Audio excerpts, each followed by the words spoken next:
পৃথিবীতে সন্তানের জন্য সবথেকে নিরাপদ জায়গা কি? মায়ের কোল। মা পর্যন্ত সন্তানকে হত্যা করছে, দেখেন কি দেখেন না, শুনেন কি শুনেন না? কিসের জন্য? এই অনৈতিক সম্পর্কের জন্য, এই হারাম সম্পর্কের জন্য। বাবা বাবা হচ্ছে এমন একটা প্রাণী যে সকল জ্বর জঞ্জা, সকল বিপদ আপদ, শত আঘাত বাবা বাবার পিঠে নিচ্ছে, সন্তানকে সেফ রাখছে। এই বাবা স্ত্রীকে সন্তানকে হত্যা করছে, এই বাবা স্ত্রীকে সন্তানকে পুড়িয়ে মারছে, জবাই করে হত্যা করছে। শুনেন কি শুনেন না? পরক্রিয়া সম্পর্ক, অবৈধ সম্পর্ক, অনৈতিক সম্পর্কের জন্য। ক্লিয়ার না? ক্লিয়ার না? আচ্ছা, তারপর হচ্ছে ব্যক্তি ও পারিবারিক মর্যাদার অবনতি।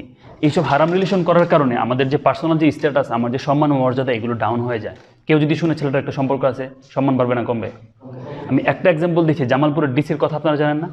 একজন ডিসি সম্মানিত না অসম্মানিত? সে সম্মানিত। একজন ডিসি তো সম্মানিত, সে অসম্মানিত হয়েছে একটা নারীর সাথে সম্পর্কের কারণে।